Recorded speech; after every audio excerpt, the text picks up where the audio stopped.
Hello, everybody. Hello, and welcome to Leadership and Strategic Management, episode number 5.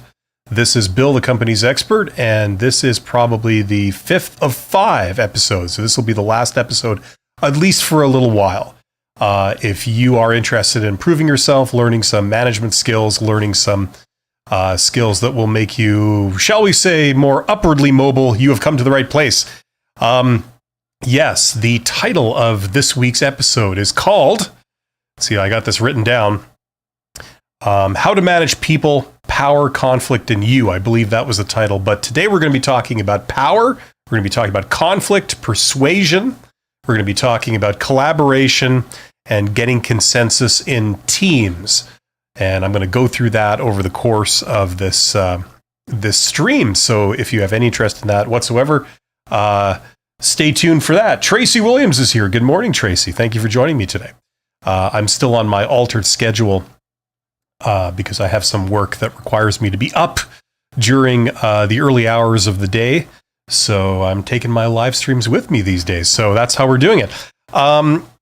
Okay, let's launch in. Before we, as I said, we're going to be covering power, conflict, persuasion, collaboration, and getting consensus. Okay, these are real management skills because the reality is that you got to manage people. You got to be able to manage people.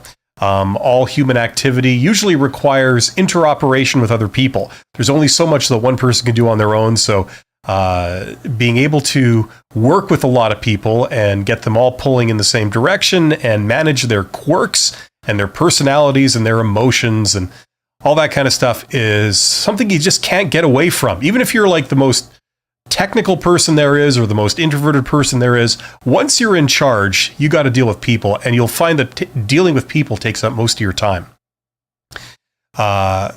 I entered this many years ago just wanting to deal with the technical aspects of this, and I had my eyes open, put it that way. It was not possible to do that. You had to deal with people because most people are going to be not like you. They're going to have different personalities, different backgrounds, different opinions, and you got to allow for that. Okay, now I've written myself some notes here, so I try and stay on topic, and they're way over here, so I'm going to be kind of craning my neck all the way over to look at my notes. I see that Brian Leather is here. Hello to Brian Leather. Thank you for joining me. Good morning, as Brian says. Okay, so before we get started, just want to say thank you to all my channel members, all my Patreons, and all my super thanks donors. You guys are awesome. And my new course has come out in preview form. Of course, I'm pointing in the wrong direction. It's this thing right over here. And I've posted a few videos, but I was hoping to have some up by today, but it doesn't look like that's going to happen. But hopefully in the next couple of days, I will have the first module posted. That's what I'm really trying to do. I'm trying to work that stuff in between all the other work I got to do, and hopefully that'll be up in the next couple of days. Good morning to Maribel, and good morning to Jip. Jip is here. I just like saying that. So thank you for joining me. Okay, let's get started. First thing I want to say, I mean, this is ridiculous. I got my note way over here. Maybe if I turn on this camera, I'm sort of looking in a similar direction, but I'm just going to put this down over here. So also, if you are here because you have a connection to the whole careers getting hired thing, I just want to say it's the role of a good manager to be able to see through all the superficial stuff associated with hiring, the facade of, networking and extrovertedness, for want of a better word, likability, all that kind of stuff, to ability, right? Okay. This is a reaction that I had to a lot of people talking about what they perceive as the weirdness of getting a job through networking. You, as a hiring manager, as somebody higher up, you need to be able to see through all that, okay, and look to ability. Anyway, let's get started. Let's start by talking about power. Okay, now let's see if I got my notes up here. So far, I haven't had a major technical kerfuffle today. Usually when I try and do this kind of thing, something goes wrong, and so far it hasn't. So I'm sure I'm not tempting the fates by saying this. Okay, let's talk about power. Now, what the hell is power? This is extremely important if you want to be a manager, if you want to supervise people, or you want to be an executive and you're managing managers of people or managing managers of people, whatever you are, okay? Power is very important. It's the ability to get others to do your will, basically, to behave as you would have them behave. If you want everybody to show up to work at a certain time, that's a behavior you're trying to get conformity. If you're trying to get everybody to work on the same project and pull in the same direction and all agree on one deadline, like those are all behaviors where you're having to influence other people's behaviors. So power is the ability to do that. So the word power might have some negative connotations to it, but I'm talking about it in a technical sense. You can't manage anything or anyone if you don't have any power. You don't have the ability for you to influence any of the people that are under your charge. So that's what we're talking about. Now, I've brought out some notes that I had from years ago, because what I don't really remember, like I don't have on the tip of my mind, is the technical terminology like you'd learn in school, okay? I know how to do stuff, but I don't always have like the textbook term in my head for everything. So that's why I'm using some notes I've written down. Now, very important, if you've never learned about this stuff before, power comes from two types of things, okay? There's two sources of power. One is authority, and the other one is dependency, okay? Authority, and I'm going to consult my definition here, is the recognition of the right to issue directives, okay? So for example, let's say you've been around in a place forever and you've been a great worker and everybody knows you, and all of a sudden you've been promoted to be the boss. Well, chances are when you're now in the role of the boss and you already have the respect of your coworkers and of the employees in general, when you start to issue instructions to people, they'll probably just do it. They'll recognize that you have the authority to order them around, and they'll do it. They'll comply, okay? Now, why is that? That's maybe because they already know you, they already respect you. Maybe if you are an older person, maybe if you are, I don't know, you are the traditional type of person in that role, maybe that's why people comply with you. All of that is sort of classified under the moniker of authority, right? Okay.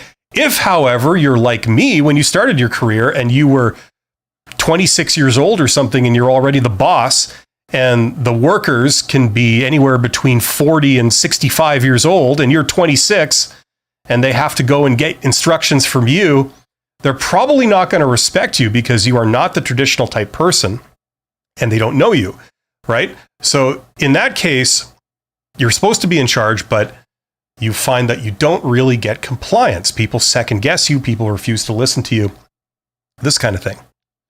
And a morning goes out to Hornet Larry, or Larry Hornet. Top of the morning to you, Larry.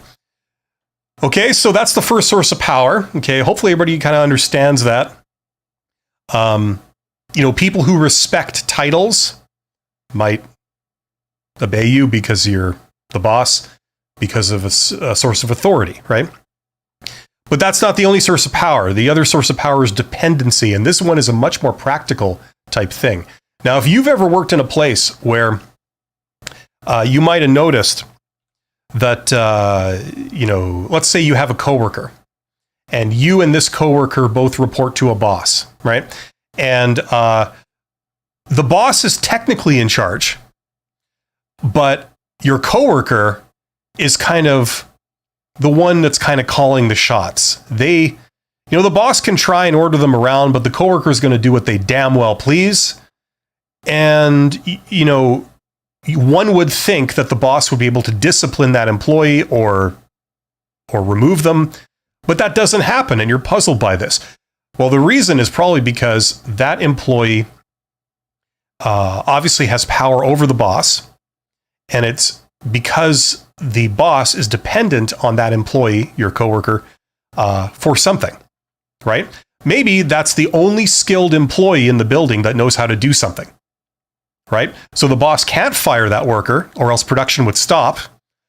Or there's some other reason, there's some other thing that employee provides that the boss absolutely needs. So even though technically, if you look at the org chart, the boss has authority over the employee, in reality, the employee has power over the boss, right? And that's because the boss is dependent on the employee for something. Now, examples of that might be the subordinates might have resources the boss wants. Okay, maybe they have access to people, maybe they have information, or they're the only ones that can operate a certain type of equipment. Maybe they have status in some way that the boss is reliant upon them for their status. Maybe they have, they're dependent on that employee for a friendship of some kind. Maybe to be accepted among the workforce, they have to ingratiate themselves to that employee. I don't know, but these might be all reasons. And in which case, it's dependency. Dependency is the source of power in this case. Okay, so hopefully that makes sense. I had to refresh myself from a textbook to remember all this. I mean, I know it, but it's a very academic kind of way of looking at it. But hopefully, if you've never thought of this stuff before, this might shed light on some weird things you might have seen in your workplace, where technically the boss is in charge, but they don't seem to be able to touch certain employees. Certain employees kind of have power over the boss. So that's what's usually going on. There's some kind of dependency there. Okay. Now, one thing I forgot to mention. This is why I sometimes go back to textbooks and stuff just to refresh myself. We're talking about the sources of power, right? There's authority and dependency. Authority, where, the power emanates from your title, right? Or people just respect you because you're what they're expecting, you're what they're used to, right? Or because of some abstract concept. Like, for example, if you are in a country where there's sort of a class system, okay, formally or informally, there's still kind of a class system, and you're from, lower class or middle class, and the boss is from upper class. They've got links to all kinds of powerful people, all kinds of rich people, that kind of stuff. You might just take your lead from them as a matter of course because of tradition, right? Or because of your personal values. But whatever reason is, that their power emanates from authority, right? And the assumption is that for this to work, the assumption is that there are consequences for non-compliance. That's very important. If that is not there, then there won't be any authority. So there you go. Now, I'm not going to get into more of an academic explanation of this. I just wanted to do that to set up what I'm going to say in this stream. Tracy says, I missed last week's because I didn't set the bell correctly. I did see the rerun immediately after. Well, good. I'm glad you're interested. That's nice to see. Shouldn't the boss learn the critical functions? Yeah, but when the boss is, maybe it's their first day, they may not know it, and they certainly won't know some things on their first day. Matsuki is here. Crazy Matsuki says, there is a set of skills an employee has that the boss couldn't let that employee go, or it's like the employee is more experienced than the boss. Exactly. The boss is dependent on that employee. Maybe that worker is the boss's best employee.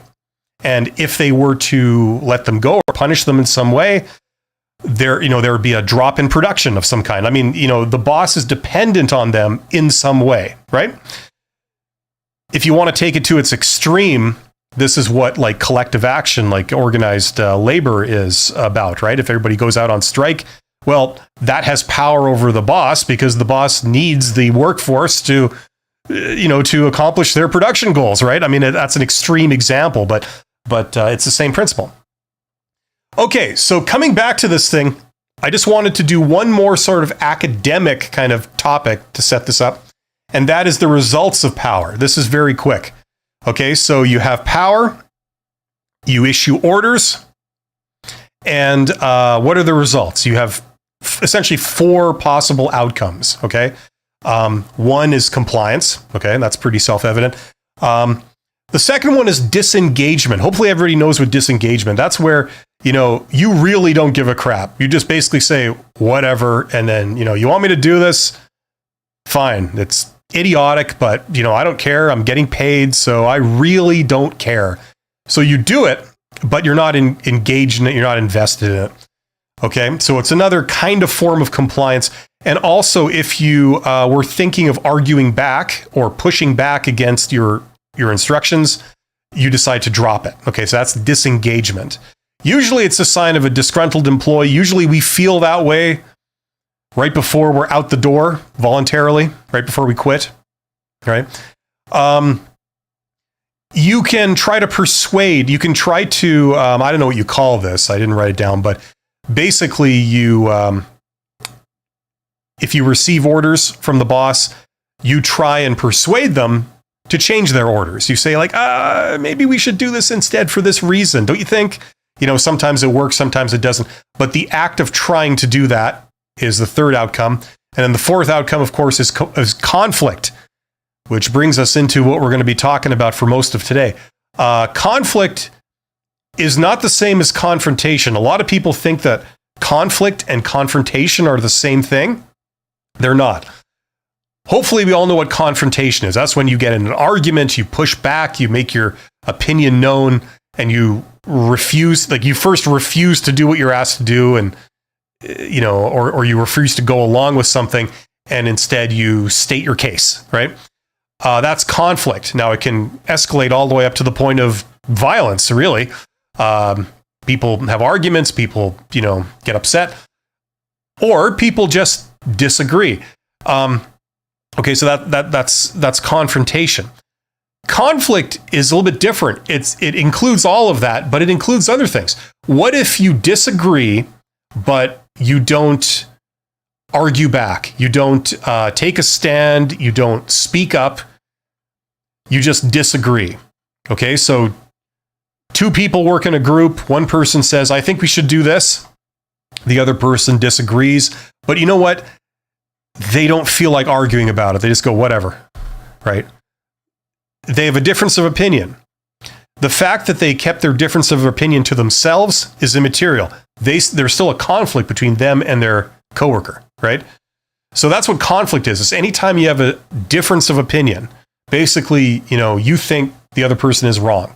You guys have now a conflict, even if they're unaware of it, right? A lot of times, that's what leads people to quit their jobs. They just disagree with all these people. A lot of them, or some people certainly, don't create a confrontation out of it. They don't shout and, fight back and argue, and, they consider it just, no, I don't want to do that. That's too much of a headache, or for whatever reason, I don't feel like doing that. It's more trouble than it's worth. I'm just done here. I quit, So you had a conflict, but it wasn't addressed. And even though you didn't say anything, it still resulted in you quitting the job. So it's definitely a serious thing, even if it's not addressed. It's not explicit. Okay, so those are the four outcomes of power, basically, issuing orders. You can get one of these four results. Tracy Williams says, dependency was seen in Mad Men when Don Draper was revealing to Pete to be an impersonator, and it didn't matter. He was the best account exec brought in. Yeah, I tried to watch the first season of Mad Men. I just couldn't get into it. This was years ago. I've heard all kinds of people raving about how great it is. And, hey, everybody's got different tastes. The thing I couldn't get past was how inaccurate it was to the 60s or whatever it was supposed to be set in. I think they had some great actors in there. I've seen some of the actors and other things, but I just couldn't get past that. Like if you watch an actual TV shows from the 60s and then you watch Mad Men, there's a night and day difference about the culture and how people behave and what they say and what's appropriate. It was just night and day, and I was just not buying it, so I couldn't really get into it. But for fans of Mad Men, I'm sure Tracy is probably right, and if you want to comment on that, be my guest. Okay, so that's what I have to say about power and conflict. Okay, we've talked about power and conflict. Hopefully everybody knows what those are. We're going to talk about persuasion, collaboration, and getting consensus in teams. So, okay, I wrote down some notes in advance. I scribbled down some stuff of what I'm going to say here. Okay, where is it here? Persuasion. Let's talk about persuasion. Now, I get the feeling that for most people in their jobs, this is not done as much as it probably should be in a lot of businesses or a lot of organizations. Like if you work in the government or the military or whatever, I know about the military. I can't speak to the military, but for government and, nonprofits and things like that, same thing applies. I think that people don't really spend as much time on this as they should, and that's where a lot of problems originate. One thing I've talked about on my channel quite a bit is, this is an open secret. A lot of people end up quitting their jobs regardless of how well they're paid because of conflicts with other people. You can literally pay someone $1 million a year, and you would think that who could walk away from that kind of job? But you would be surprised. A lot of people do. After X many years or, X amount of time, it's quite common. Doesn't matter how much money you pay someone. If you put them in an environment where they're having continual conflict with almost everyone around them, it happens pretty soon. Obviously, certain people have more of a thicker skin than others, and depends what the situation is. But yeah. Tracy Williams says, conflict is unspoken confrontation. That's a great way of putting it, Tracy. Yeah, exactly. I'm going to take Zachary. I'll take your question in a bit. I want to continue my thought here. Okay. So you have conflict, right? Well, I have seen this, in a lot of industries that involve engineering, like design. You design a product, or you design a service, or you design a process, and then you see if it succeeds or fails, or it's kind of somewhere in the middle, right?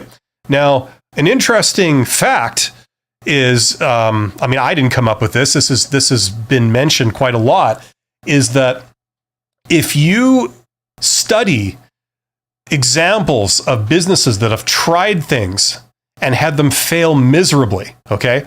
And this applies to stuff that's on a grand scale too, stuff that might be in the media, in the news, that you might have all heard of, or famous business cases, right? I don't know if anyone remembers the new Coke in the 80s, new meaning 40 years ago. Somebody high up thought it was a good idea, right? And usually what you find is that they sort of rammed their vision or plan or their idea through. And when you do a forensic analysis, you realize that there were people inside the organization, sometimes a lot of people, that saw that this thing was going to fail. And a lot of times they made an impassioned plea and said, they spoke up really loud. They said, look, this is not going to work for this reason. Here's the data. Here, I can show you, I can demonstrate to you where I'm coming from and why I'm saying this. I can show you how this is going to work. That was all done in the organization at the time, but that feedback was ignored, and the initiative was pushed through, regardless of, the dissenters. And it was launched, whatever it was, and it failed. And it failed in exactly the way that people had predicted internally in the organization. And the big question, of course, is, well, if people within the organization saw this coming and they saw exactly how it was going to go down, why weren't they listened to, right? That's the big question. If you can answer that question, you could save these companies hundreds of millions of dollars, if not more, right? And usually the sort of standard excuse is, well, whatever you do, you're going to get people that dissent, that have a problem with it, that predict failure.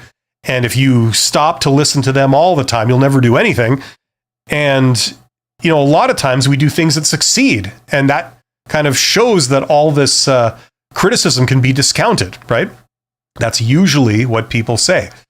But it doesn't sort of hide the uncomfortable truth that in this particular case, you made a $500 million blunder, and a lot of people within your organization that contacted you and told you this saw exactly how it was going to go down. They were absolutely right. You didn't listen, right? So you have conflict. You have people with different opinions, right? What do you do with this? The traditional view was it's bad. Conflict is bad, right?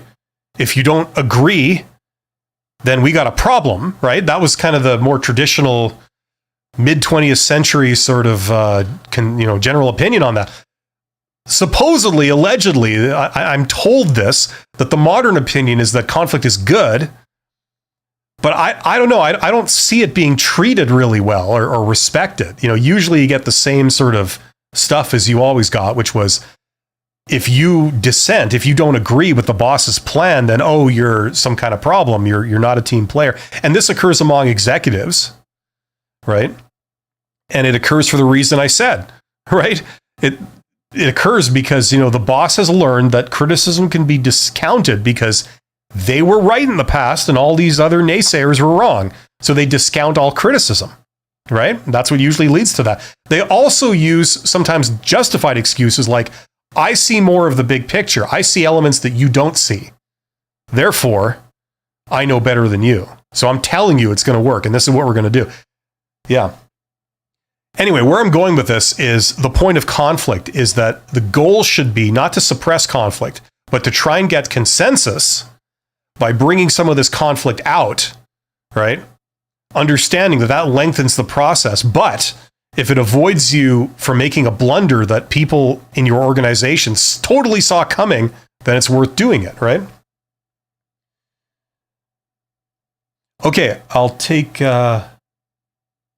Zach's question. Hi, what are your thoughts on promoting duct tapers to management roles, people that do their work and fix the mistakes of coworkers? Well, I mean, that doesn't have an easy answer. It depends on the situation.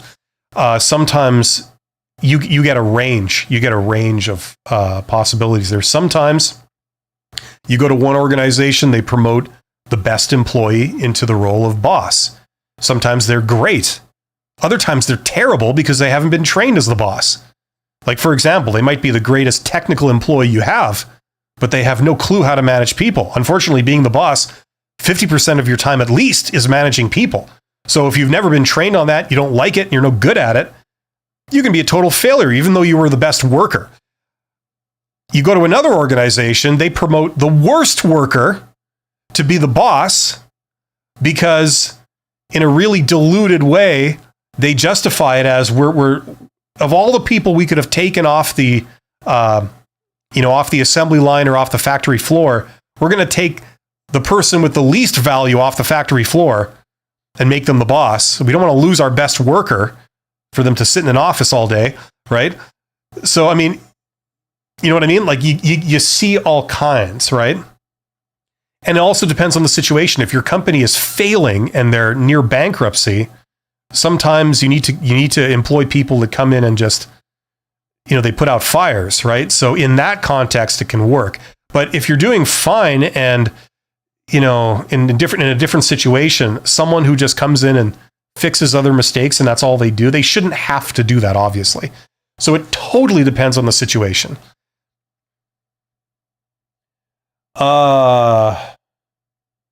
Bring back previous common sense and have fight out back in private. Yeah, exactly. Well, what you do is you just bring your brass knuckles to work and, just sort out some business out back. There you go. I mean, what could possibly be wrong with that culture, right? It helps if, one guy claims victory by hitting the other one over the head with a beer bottle in the locker room. That's usually how these things go down, and you have lasting results. Okay, Tracy Williams is bringing us back to reality here. Is arriving at consensus the purpose of meetings? Well, in a perfect world, they would be. In reality, usually not. Now, in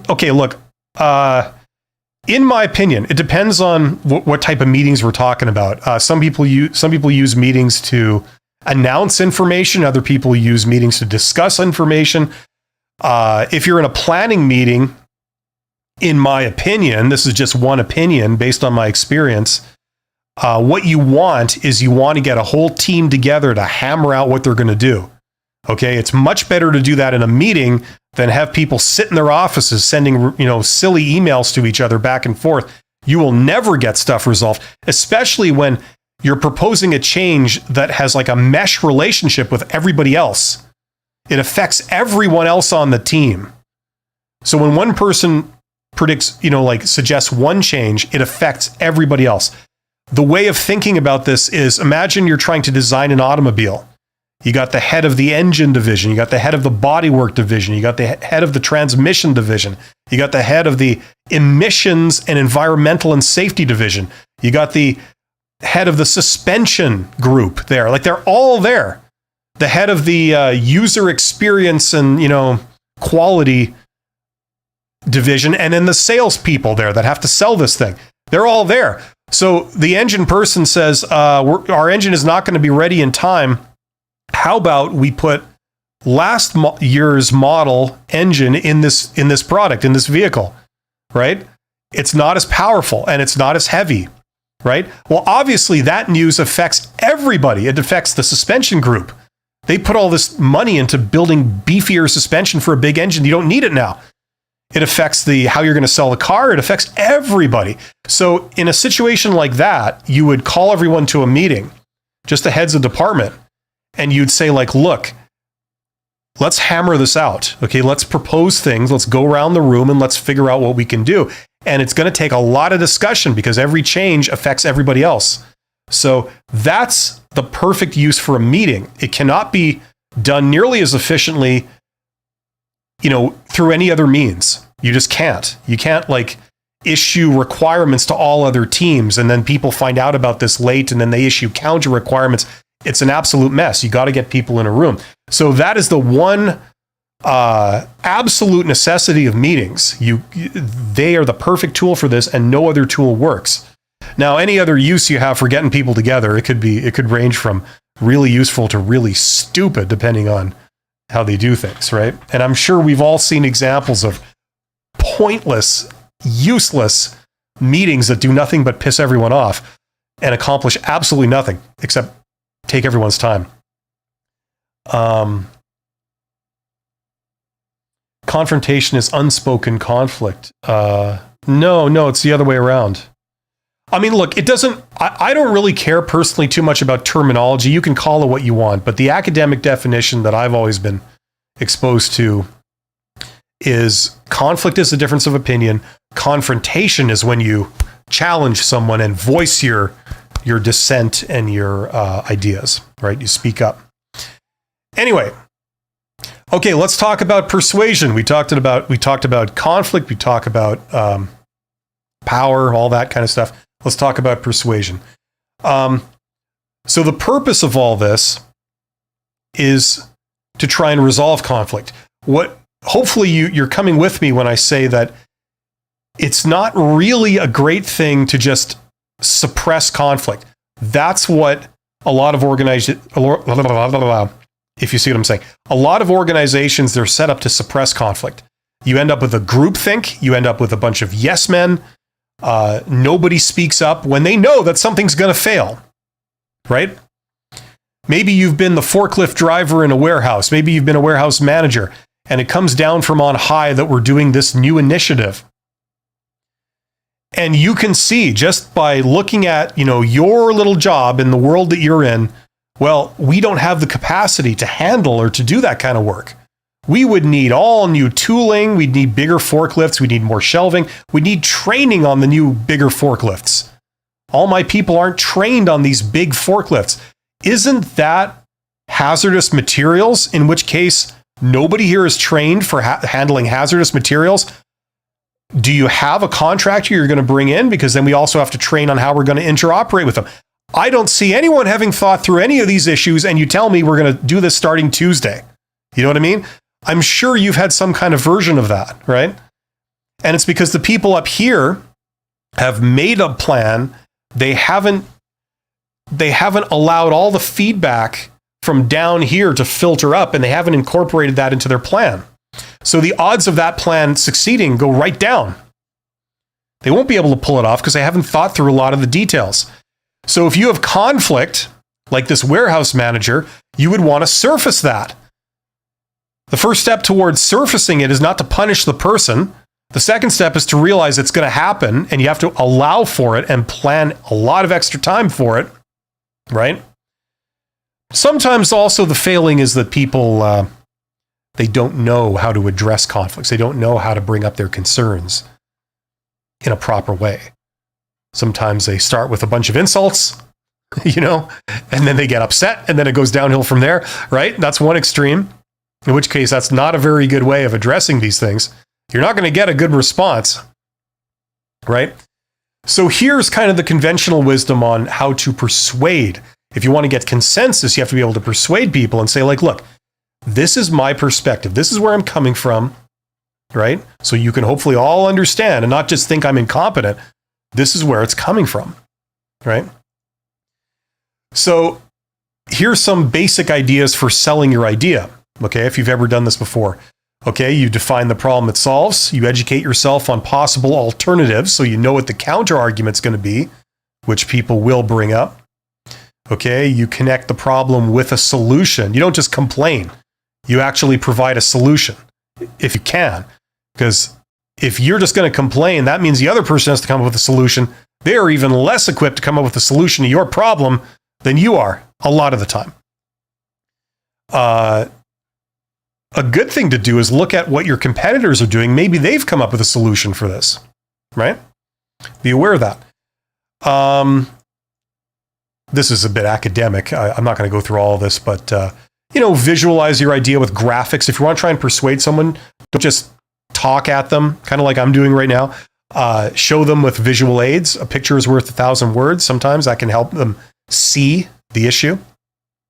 For example, lean manufacturing is kind of based, a lot of it is based on that principle, visualizing stuff, right? Hopefully people here, you might have been familiar with lean manufacturing. I'm a black belt in lean manufacturing. It's really interesting. The people that invented that really had some understanding of people when they came up with that. Try and get the other person's perspective, get their feedback, and very important, don't escalate. We're all tempted to resolve a conflict by going over that person's head to their boss and getting their boss to shut them down. That doesn't address anything. I mean, it might make your life simpler, but it's really bad. And bosses should not play into that, right? For the good of the organization. That's what, the more people sort of play into that, it's bad for the company. Okay, so basically you have to try and get consensus. If you could look, let's go back to our analogy of the car with the engine. If you could get all those heads of departments designing a car to all agree that we should go back to last year's engine. That's the best solution. Then the odds of that plan succeeding go right through the roof. If you can get the salesperson on board that yes, we can still sell this car, and because we'll be able to lower the price. We never thought about that. You'll be able to lower the price. This is a great car for that price. It puts us in the top, of that price range. Whatever. You get all the other technical heads to agree. Yes, that would be great. We can meet our deadlines. We can have this thing done. If you're just keeping the same engine, that's really good. We've made improvements to our system, and this puts less stress on it, whatever, right? If they all agree, chances are the success of this project goes right through the roof. And I mean, honestly agree, not just give up and say, fine, whatever. They disengage, right? So that should be the goal. To make a plan that actually succeeds and goes according to plan. Doesn't run into a whole bunch of problems that everybody saw coming. Right? Consensus is very important. That's what you need to do. If you can get all these people with all different perspectives on things, like they all work in different areas, they all see different concerns, and they all agree that that should work. As far as I can see, my little piece, that should work. Then the chances are you're going to have a winner. You're not going to have any unforeseen developments. It's going to go according to plan. It's going to be on time. It's going to be on budget, and it's going to work. And if you even got all your marketing and salespeople on board and they agree, they're like, they give it the thumbs up, then chances are it's going to be a hit. So if you can set up your teams to be able to work like that, they can produce success after success. That's the idea behind this. Right? It's all about managing these people and setting it up in a way that they can actually resolve some of these problems, you know? Man, I am almost out of time. I can't believe this. I've barely gotten into this.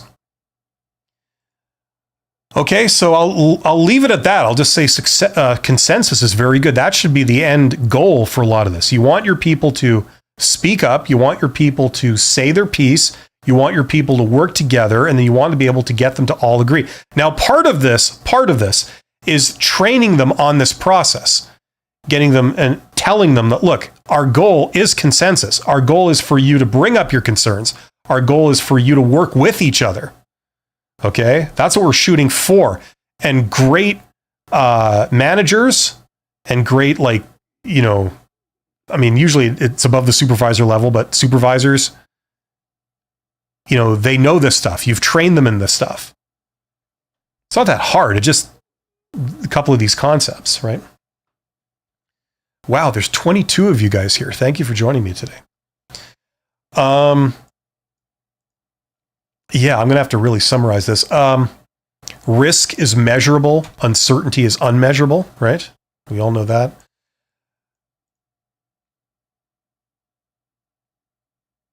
Okay, the only thing I'm going to say for this, I think, is just to front load a lot of your conflict, right? Okay, address some of the issues in the planning stages. Address as many issues in the planning stage as you possibly can. And that way, you're not having, the alternative is to, just make a plan and say, this is what we're doing. And then you issue an email to all your employees saying, okay, here's the plan. This is what we're going to do. Make it happen.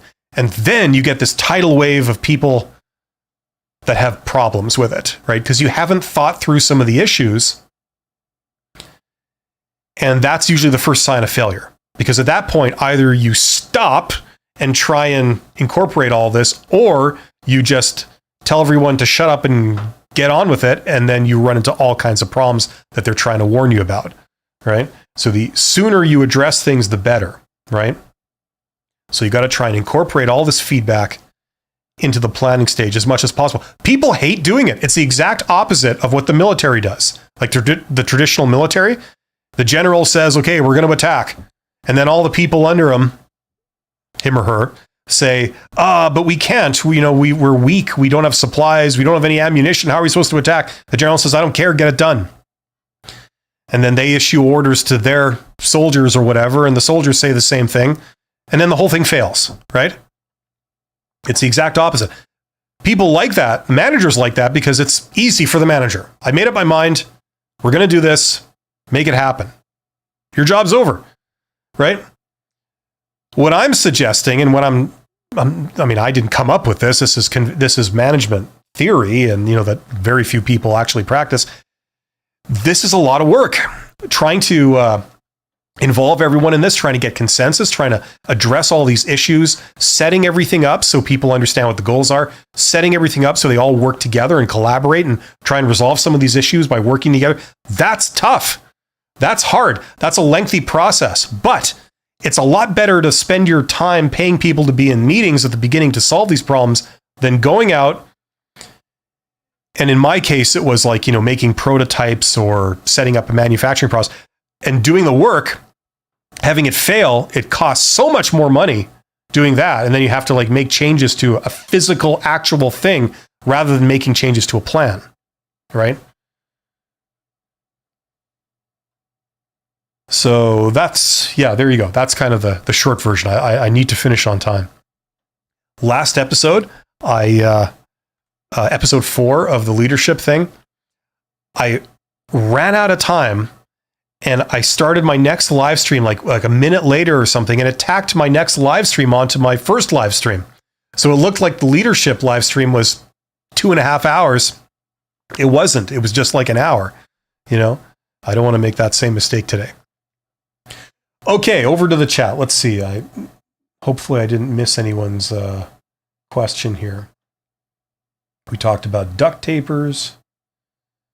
We talked about fighting out back in private. In private, yeah. Arriving at consensus, the purpose of meetings. It sometimes is.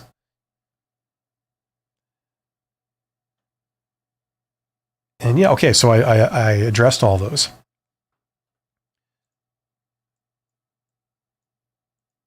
Yeah, well, there you go. That was my agenda. We're going to finish on time today. So we talked about power, we talked about conflict, we talked about persuasion, we talked about collaboration, and we talked about getting consensus in teams. I think this might be the first time I've ever actually made an agenda for a live stream and stuck to it and actually completed it. So there you go.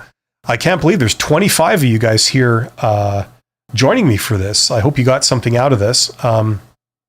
Going forward, I'm going to be doing my How to Get Hired live stream today in about 15 minutes. And then next week is probably going to be the entrepreneurship live stream. Let me know if you want more of the leadership stuff. I didn't get a huge response to it, so I was going to sort of put it on the back burner for a while. But yeah, Tracy Williams says, in the military, there is a saying about planning. Start with a tree and then grow a forest. Okay? Sure. I don't know what that means, but, you know, usually when you talk about the stuff intelligently, you don't just reduce everything to a headline or a quote or anything. Because if you try and, do something and your guiding principle is like a quote or a headline, you quickly find that they don't cover all, in the vast majority of cases, certainly in my experience, they don't cover nearly every contingency you're gonna encounter. It's best to just study the stuff properly. It's complex. You can't just reduce everything down to a simple principle that applies universally under any situation, any problem you have. Just do this, you'll be fine. It usually doesn't work like that. Thank you, Larry. Hornet Larry saying leadership tips are always appreciated. Yeah, unfortunately, you don't really get a chance to practice this until you're at least at the manager level. If you're a supervisor, you're kind of not given that much authority, that much leeway to do things the way you want. That starts at sort of the manager level, where they pay you to make decisions and do things your way. And that sort of increases as you go up. But even when you get to like a CEO position, you're still not in charge.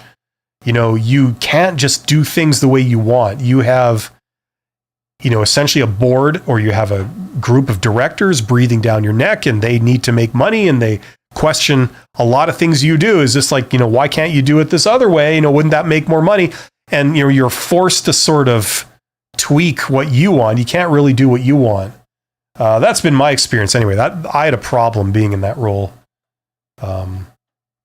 Because, you're trying to set, like, how do you prove to someone that setting something up for long-term success is the right thing to do? Like, if it results in less than 100% short-term gain, how do you persuade someone? If they just don't believe that principle, you can do all kinds of financial models, but people can make financial models to prove anything. That's the problem, right? So if what you're proposing clashes with their belief system, essentially, or their philosophy, if you know an answer to that one, let me know. I couldn't figure it out. Thank you for saying that. You are good at what you do, for sure. Thank you. Zachary Sheets says, I also heard the Army's 1/3, 2/3 rule. Leave 2/3 of the time for lower rungs to work out your plan rather than spend most time trying to figure out all angles, no time for it to be implemented. Okay, I've never heard of that. I'm not in the military. I've never been in the military. I don't profess to know how they do things. And depending where you are in the world, like, different militaries have different plans and rules and all this kind of stuff.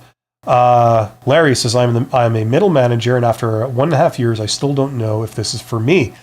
Yeah, well, that's the thing. I know, well, I think I know exactly how you feel, Larry. It's, you think it's going to be fun being the boss, and then you do it, and you realize this is not necessarily what I signed on for. You know, number one, you're already earning your money directly by working longer hours, dealing with all kinds of personal conflicts. You got to fire people, you've got to discipline people, you've got to, you know, deal with all kinds of issues and run around after everybody. Now, if you're an extroverted type person, you don't mind that kind of stuff. Hey, you know, you might even be, there's even some people that kind of approach being a sociopath that kind of don't mind a lot of that stuff. They don't have a problem firing anyone. You know, I don't know what happened to them earlier on in their lives, and, you know, to make them have that attitude. It's like maybe they're projecting a bunch of stuff from their own experience, like onto people. Maybe they've seen lazy people or, you know, whatever. So they're projecting that onto everyone, and then they don't mind firing or disciplining people. Most normal, well-adjusted people do not enjoy that. Like, they really, really don't. Like, you're up at night, you know, you can't sleep, you know, it really affects you. You know, I've had my fair share of that. I know a lot of people have their fair share of that, and that can ruin the entire job. You know, sometimes you just wish you were a worker again. You don't have to deal with any of that stuff, right? It's not your problem. So that's sometimes how it goes. Tracy says, after the general gives his order, it cascades down through the chain of command by each leader creating his own plan to support the general's overarching command, a tree in the forest. Yeah, okay. Yeah, but then again, it depends what you're doing.